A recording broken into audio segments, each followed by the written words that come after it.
Bonjour tout le monde, j'espère que vous allez bien. Donc dans cette vidéo, on va voir ensemble comment marchent les dividendes. On va voir comment ils fonctionnent, mais aussi comment vous pouvez vous en toucher. Donc c'est parti. Donc un dividende, c'est quoi? Un dividende, c'est une rémunération que une entreprise peut reverser à ses actionnaires en échange, en quelque sorte, de leur investissement dans l'entreprise. Donc ça peut être fait une fois par an, ou plusieurs fois, ou jamais aussi. Par exemple, vous allez voir les dividendes d'Amazon, il n'y en a pas. Alors que si vous allez voir les dividendes de Total, là il y en a. Donc ce n'est pas obligatoire. Donc comment est décidé le montant du dividende et s'il y en a ou pas? Donc une fois par an, il y a une assemblée générale qui est organisée. Donc ça va être avec les gros actionnaires vraiment de l'entreprise. Et pendant cette assemblée générale, il y aura le montant du dividende qui va être choisi. Enfin, il y a plusieurs décisions qui vont être choisies. Donc il y aura le montant du dividende, la date de détachement du coupon et la date de paiement. Donc la date de détachement du coupon, c'est quoi? C'est la date à laquelle il faut avoir des actions dans l'entreprise pour recevoir des dividendes. Donc en fait, vous n'êtes pas obligé d'avoir des actions toute l'année dans une entreprise. Vous pouvez en avoir juste 2-3 jours dans l'année au moment de la date de détachement du coupon et vous toucherez des dividendes. Alors on pourrait se dire, c'est bien, je vais faire ça sur toutes les entreprises, mais on va voir que ce n'est pas rentable de faire ça et je vais vous expliquer pourquoi après.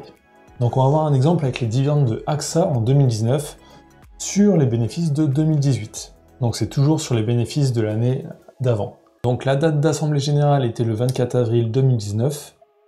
La date de détachement du coupon était le 2 mai 2019. Et la date de paiement était le 6 mai 2019. Donc pendant cette assemblée générale, ils ont aussi choisi les deux dates, donc détachement du coupon et paiement.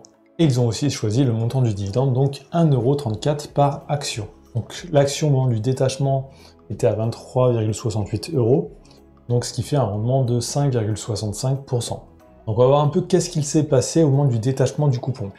Donc la veille, le prix était à 23,68 €, et juste après, en fait, l'action a perdu 1,34 €. Donc le prix de l'action valait plus que 22,34 €. En fait, un dividende, ce n'est pas une valeur créée, vraiment donnée aux actionnaires, c'est toujours déduit du prix de l'action.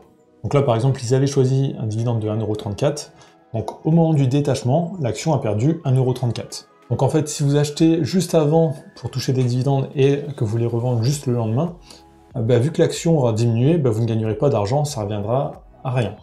Et en plus, vous aurez même perdu de l'argent parce qu'il y a des taxes sur les dividendes. Donc si vous êtes en France, il y a 30% sur les dividendes. Donc vous aurez même perdu de l'argent. Donc ce n'est pas une bonne stratégie d'acheter juste pour les dividendes quelques jours par an. Donc vu que l'on ne gagne pas d'argent, on pourrait se dire pourquoi investir dans les dividendes? Il n'y a aucun intérêt.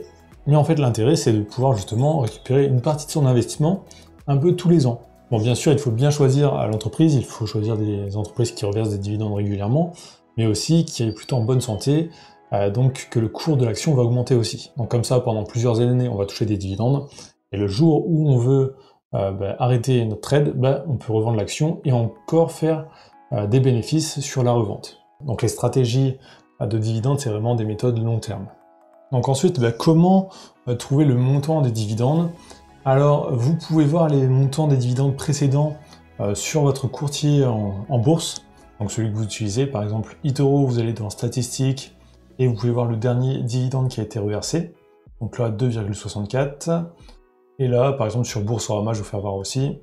Donc vous descendez et vous pouvez retrouver les dividendes ici. Donc là on a le dernier dividende en 2020 et on a des estimations de dividendes sur 2021 et 2022. Et ensuite en dessous on peut voir aussi le calendrier. Donc on peut voir la date d'assemblée générale, la date de détachement du coupon et date de paiement aussi. Donc j'espère vous avoir aidé à comprendre qu'est-ce que c'est des dividendes et comment ça fonctionne. Donc si vous êtes arrivé jusque là dans la vidéo, tapez dividendes dans les commentaires, ça me permet de voir si les gens regardent bien jusqu'au bout les vidéos, et ça m'aide aussi énormément pour le référencement, donc si ça vous a aidé, vraiment likez et commentez, c'est important.